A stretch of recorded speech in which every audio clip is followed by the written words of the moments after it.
Market లో invest చేసి మీ డబ్బులు డబుల్ చేసుకోవాలనుకుంటున్నారా? సుందరరామిరెడ్డి గారి సెమినార్ కి అటెండ్ అవ్వండి.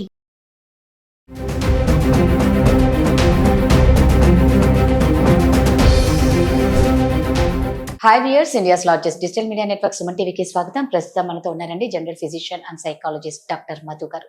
25వ తేదీ రంపచోడవరం ఆంధ్రాలో సీఎం ముందర తల్లికి వందనం కార్యక్రమంలో 10th క్లాస్ అమ్మాయి శివాని చెప్పిన మాటలు నిజంగా అందరికీ అబ్బా ఇలాంటి అమ్మాయి కదా ప్రతి ఇంట్లో ఉండాలి అని అనిపించింది. అంతలోపలే 4 రోజుల క్రితమే, అంటే 4 రోజుల క్రితం జరిగిన ఈ కార్యక్రమంలో తను మాట్లాడిన మాటలు ఎంతో మందికి ఆనందాన్ని ఇచ్చిన 4 రోజుల తర్వాత విషాదం. అమ్మాయి సూసైడ్ చేసుకుంది. ఎందుకు అంత కాన్ఫిడెంట్ గా చెప్పిన అమ్మాయికి ఏమైంది?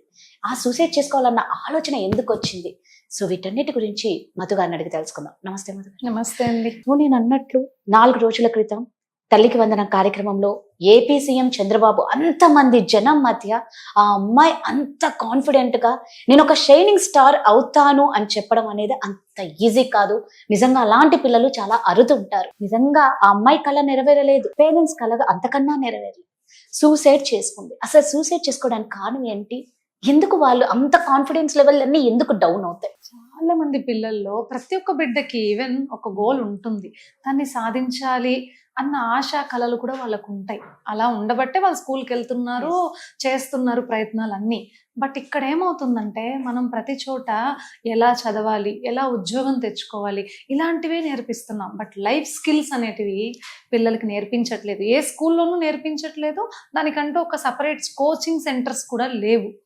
సో దీనివల్ల పిల్లలు ఏమవుతున్నారంటే చిన్న డిస్టర్బెన్స్ వచ్చినా కూడా ఫ్యామిలీలో కానీ, పర్సనల్ లైఫ్లో కానీ, స్కూల్లో కానీ, కాలేజ్లో కానీ ఒక చిన్న డిస్టర్బెన్స్ వచ్చినా కూడా వెంటనే వాళ్ళు డెసిషన్ తీసేసుకుంటున్నారు. ఆ స్ట్రెస్ని, ఎమోషనల్ బ్యాలెన్స్ని చేసుకోవడం చేత కావట్లేదు. సో ప్రతి బిడ్డకి టీనేజ్లో ఇంకా ఎక్కువ హార్మోన్స్ కూడా బాడీ మీద డిపెండ్ అయి ఉంటుంది కాబట్టి ఆ డిస్టర్బెన్స్ వల్ల వాళ్ళు అది బేర్ చెయ్యలేరు. ముఖ్యంగా ఆడపిల్లల్లో మూడ్ స్వింగ్స్ ఉంటాయి ఆ ఏజ్లో. సో వాళ్ళకున్న బాడీ సిచ్యువేషన్, సరౌండింగ్స్ ఉన్న సిచ్యువేషన్ని వాళ్ళు బ్యాలెన్స్ చెయ్యలేక ఇదంతా మన వల్ల కాదు, వీళ్ళు మారరు, మనం ఇవన్నీ అచీవ్ చేయలేము ఇలాంటి ప్లేస్లో ఉంటే, కనీసం మనం లేకపోతే అయినా వీళ్ళు మారుతారేమో అన్న డెసిషన్ ఒక్క నిమిషంలో తెచ్చుకున్నారు. కానీ ఆ క్షణాన్ని ఎలా హ్యాండిల్ చెయ్యాలి అన్నదే గవర్నమెంట్ కానీ పేరెంట్స్ కానీ పిల్లలకి నేర్పించాలి. గవర్నమెంట్ నుంచి ప్రతి హై స్కూల్లో ఇప్పుడు ఒక సైకాలజిస్ట్ని పెడుతున్నారు. ఈవెన్ ఒక 3-4 స్కూల్స్కి కలిపైనా ఒకరిని పెడుతున్నారు. అయినా ఒక సైకాలజిస్ట్ ఉన్నంత మాత్రాన ప్రతి బిడ్డకి ఎలాంటి ప్రాబ్లం ఉందని వాళ్ళు ఇండివిజువల్గా సర్వీస్ ఇవ్వడం అనేది చాలా కష్టమైన పని కదా. మనం కూడా మన బిడ్డల మీద కేర్ తీసుకొని వాళ్ళకి లైఫ్ స్కిల్స్ అన్నవి ప్రతి మనిషికి అవసరం. ఎమోషనల్గా మనం లోగా ఉన్నప్పుడు మనం ఎలా ఉండాలి, ఎలా ఓవర్కమ్ చేయాలి అలాంటివి నేర్పించాలి. సైకాలజిస్ట్గా మనం ఏం చెప్తాము అంటే ఇలాంటి కేసెస్లో పిల్లల ముందు గొడవ పడ్డం తల్లిదండ్రులైనా సరే, బంధుమిత్రులైనా సరే కరెక్ట్ కాదు. మనం ఈగోయిస్టిక్గా ఉంటాం కాబట్టి ఆ సిచ్యువేషన్ని ప్రొలాంగ్ చేస్తాం, బాగా డ్రాగ్ చేస్తాం, ఇంకా ఇంకా ఇంకా మాట్లాడుతూనే ఉంటాం, వాళ్ళు చేసిన తప్పుల్నే చూపిస్తూనే ఉంటాం. ఎక్కడైనా గొడవ వచ్చినప్పుడు మనం ఎదుటి వాళ్ళ తప్పుల్ని మాట్లాడతాం, ఎదుటి వాళ్ళు మన తప్పుల్ని మాట్లాడతారు కదా. సో ఇవన్నీ మాట్లాడుకుంటూ ఉన్నప్పుడు వినే వాళ్ళకి అవి చాలా డిస్టర్బెన్స్ గా అనిపిస్తుంది కదా. చిన్న పిల్లల వయసులో వాళ్ళకి అవన్నీ ఎంత ట్రామాని గురి చేస్తుందండి. అమ్మాయి చక్కగా లెటర్, అంటే సూసైడ్ లెటర్లు నోట్ చేసి రాసి మరీ వెళ్ళిపోయింది. అమ్మ, నాన్న, అన్న, వదిన, అమ్మమ్మ గొడవ పడకుండా కలిసి ఉండండి.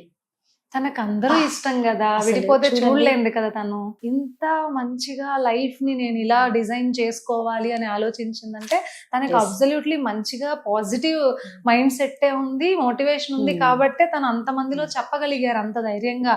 అదేదో మనం ప్రాక్టీస్ చేయిస్తే వచ్చే ఒక రోజులో వచ్చే విషయం కాదు. తనకే ఆ గట్స్ ఉండాలి, నేను చెయ్యాలి, నేను సాధించాలి అన్న సంకల్ప బలం ఉండాలి, తనకుంది. కానీ కేవలం కుటుంబంలో పేరెంట్స్కి ఎలా పిల్లల ముందు బిహేవ్ చెయ్యాలి అన్నది తెలియకపోవడం వల్లే ఈరోజు ఒక నిండు ప్రాణాన్ని మనం కోల్పోయాం. వాళ్ళ బిడ్డ కానివ్వండి, ఎవరి బిడ్డ కానివ్వండి, ఒక ఆడపిల్ల జీవితంలో మంచిగా ఎదగాల్సిన వ్యక్తే కదా.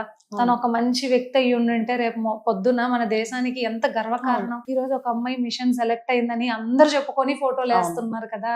ఒకరు గెలిచిన తర్వాత ఫోటోలు వేయడం కాదు, ఆ గెలుపుకి బాట మనం వేయగలగాలి. తల్లిదండ్రులుగా సమాజంలో ప్రతి ఒక్కరు వేయాలి. ప్రతి ఒక్కరు బేసేనండి.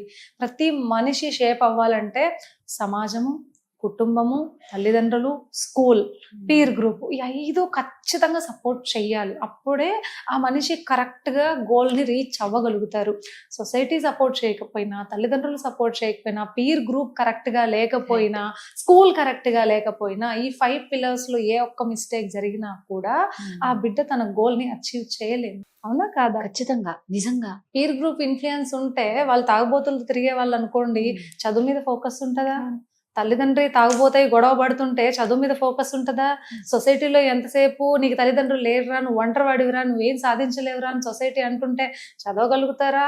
అదే విధంగా స్కూల్లో టీచర్స్ ఇల్లీగల్ గా కానీ ఇంకేదన్నా సిచ్యువేషన్ తో డిస్టర్బ్ చేస్తుంటే పిల్లాడు చదవగలుగుతాడా? సో ఈ 5 పాయింట్స్ లో ఎక్కడైనా మిస్టేక్ జరిగినా ఏ బిడ్డ వృద్ధిలోకి రాలేడు. సో బిడ్డ బాగుపడాలంటే కేవలం తల్లిదండ్రులు కాదు, కేవలం స్కూల్ టీచర్స్ కాదు, హోల్ సొసైటీ, ప్రతి మనిషిని గౌరవించడం నేర్చుకోవాలి. పెద్దవాళ్ళని గౌరవించడం, డబ్బులు ఉన్న వాళ్ళని గౌరవించడం కాదు. చిన్న బిడ్డైనా కూడా వాళ్ళకు కూడా రెస్పెక్ట్ ఇవ్వాలి. వాళ్ళు కూడా ఒక మనిషిగా ఈ భూమి మీద నీతో పాటు కలిసే పుట్టారు, కలిసే ప్రతి పనిని చేస్తున్నారు. వాళ్ళ ధర్మాన్ని వాళ్ళు నిర్వర్తించి ప్రతిరోజు వెళ్ళి చదువుకొని వస్తున్నారు. రేపు పొద్దున ఈ దేశానికి, వాళ్ళ జీవితానికి మంచి భవిష్యత్తు ఇవ్వాలన్న ఆశతో ఆ అమ్మాయి చదువుతోంది. సో అలాంటి వాళ్ళకి సపోర్ట్ చేయాల్సిన బాధ్యత మనందరికీ ఎంతైనా ఉంది. అలా చెయ్యకుండా ఇలాంటి ప్రాణాలన్నింటినీ కోల్పోతే చివరికి ఎవరు మిగులుతారు? ఏం మిగులుతారు? అదైతే కరెక్ట్. మీ కొట్లాట్లా, మీ ఈగోనా, మీ మాట పట్టింపులా, ఇవన్నీ కలిసి మీరు ఇప్పుడు మాట్లాడుకుంటారు. బిడ్డ వెనక్కి వస్తుందా? ఎందుకంత పంతం? ఏదన్నా అయిపోయిన తర్వాత చాలా సార్లు చూసానండి నేను కూడా. బాగున్నప్పుడు వీళ్ళు ఏదేదో మాట్లాడతారు, అప్పుడు నువ్వు అలా చేసావు, ఇట్లా చేసావు, అన్ని చేసావు. చనిపోయిన తర్వాత అయ్యో నేను వచ్చుంటే బాగుండే, అయ్యో నువ్వు చూడలేదు, అయ్యో నేను రాలేకపోయినానే. అది ఓవర్ యాక్షనా కాదా? అప్పుడు ఎందుకు రియలైజ్ అవ్వలేదు? చూడరు. చాలా కేసెస్ లో చూసా నేను. అప్పుడు ఎందుకు రియలైజ్ అవ్వలేదు? ముందు నువ్వు చేయాల్సిన పని కరెక్ట్ గా చేసి తర్వాత బాధపడితే ఒక అర్థం ఉంది. మన వల్లే ఒక ప్రాణం, అది చిన్న బిడ్డ కానివ్వండి, పెద్దవాళ్ళు కానివ్వండి, ప్రాణం పోయేంత వరకు లాగడం అవసరం.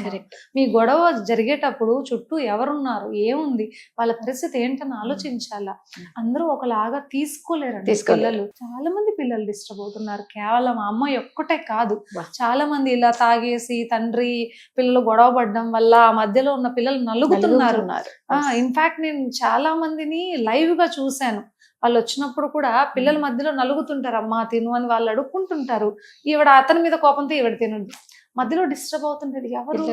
ఎంత ఏజ్ వాళ్ళకి? 5-6 ఇయర్స్ ఉంటది. 5-6 ఇయర్స్. వాళ్ళు ఏం నేర్చుకోవాలి మీ నుంచి? వాళ్ళు ఎంత డిస్టర్బ్ అవుతారు, ఎంత ట్రామాకు గురవుతుంది వాళ్ళ చిన్న మనసు కదా. వాళ్ళు ఎలా ఫోకస్ చేసి చదవగలుగుతారు? వాళ్ళకు ఒక ఎమోషనల్ సేఫ్టీ అన్నది మిస్ అయిపోతారు. వాళ్ళు మనం అన్సేఫ్ ప్లేస్ లో ఉన్నాం అని అనుకుంటారు లేదా?